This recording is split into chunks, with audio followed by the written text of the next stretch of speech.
Ayon sa kasaysayan, si Genghis Khan o si Temujin na kinikilala ng mga Mongolian na Great Khan o Emperor dahil sa kanyang kakayahang mamuno at mamahala sa mga tao.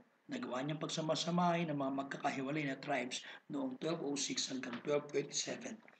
Bilang mataas na pagkilala sa kanya ng mga Mongolians, isang statue na nakasakay sa kabayo ang ginawa at dinisenyo noong 2008 ni sculptor D.R. Denebilev at ang arkitektong si J.N. Kargal at ang Genko Tour Bureau, isang Mongolian company ang gumugol sa nasabing proyekto na nagkakahalaga ng 4.1 million US dollars.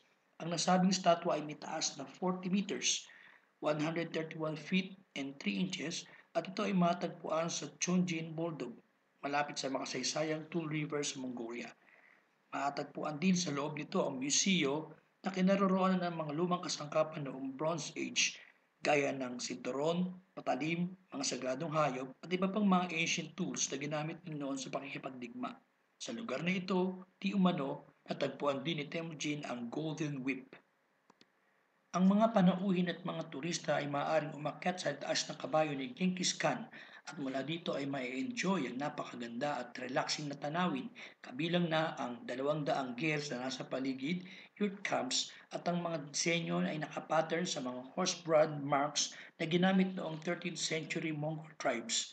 Mayroong entrance fee na 7,000 Mongolian tugrik sa mga adults at 3,500 naman para sa mga bata na papasok sa statue complex.